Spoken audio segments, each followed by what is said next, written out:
Colonel and Iwo Jima, engaged in suicidal charges when it became obvious that a fight was lost. Other symbols of samurai influence also emerged. For instance, the wearing of traditional swords by Japanese officers in combat became customary.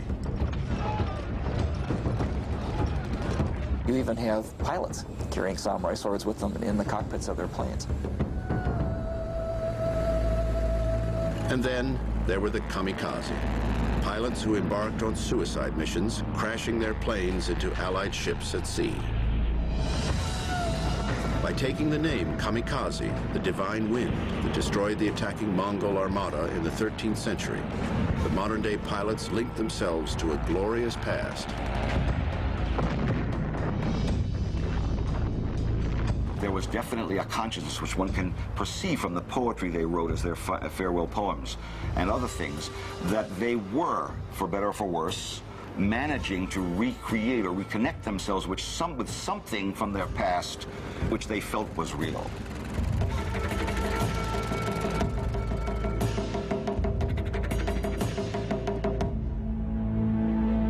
Following the Japanese defeat in 1945, however, open displays of pride in the samurai past and the way of the warrior submerged for a number of years. But by the 1970s, signs of them surfaced once again.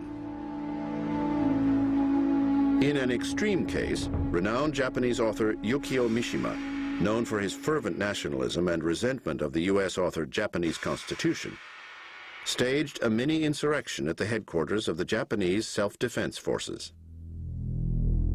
Mishima had spent his life glorifying the samurai past and had been heavily influenced by works of warrior philosophy, such as the classic Hagakure. He had also become obsessed with the idea of committing seppuku, or harakiri. On November 25, 1970, the famous author, along with a group of followers, entered the Self-Defense Forces compound on false pretenses. Mishima then ordered his men to seize and restrain the commandant. He said, please assemble the 900 fellows on the base here. I need to talk to them. And he stepped out on the balcony and delivered himself a beautifully written manifesto while helicopters and the press swirled around him overhead. Mishima asked the gathered soldiers to rise up with him in the name of the emperor and help him restore Japan to its former military glory.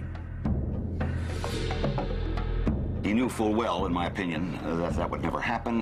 But he wanted, in my view, the death which this allowed him to die. When the soldiers booed him, Mishima cut his speech short and withdrew back into the headquarters. Then, with help from two of his closest aides, he carried out the ancient method of warrior suicide he had romanticized since childhood. In front of the horrified commandant, he opened his belly and was then beheaded by his second-in-command, a young man who is now also venerated by the Japanese right, who then also committed harakiri himself and was beheaded by a third of these fellows.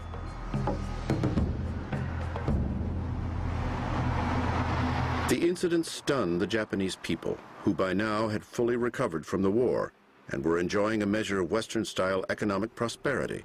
But in the hearts of many Japanese, the radical action also evoked a strange sadness. Many people, although it was dangerous to do so, were moved by this in ways that they were careful about expressing following it.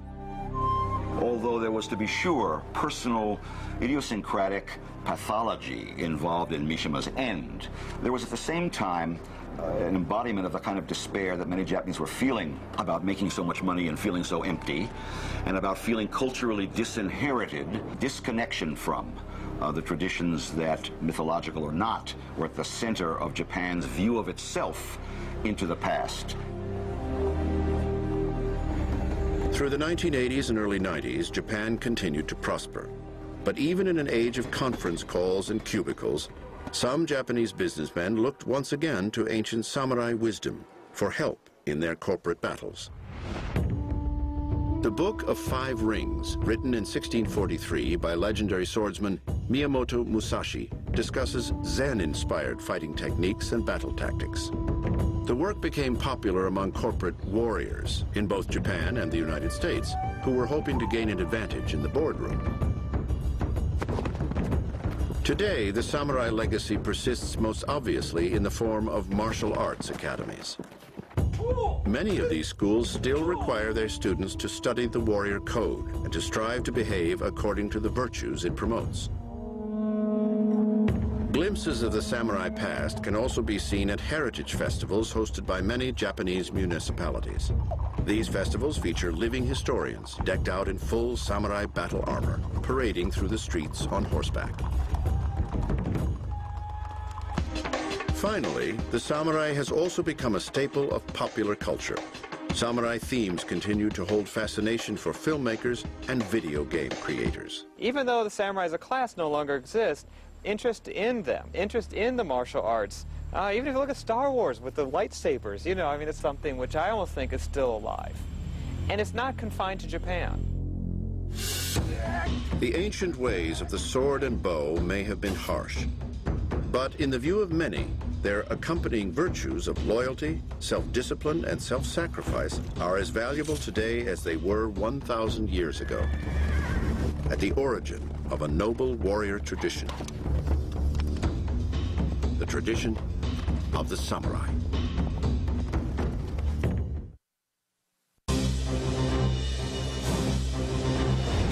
10 riveting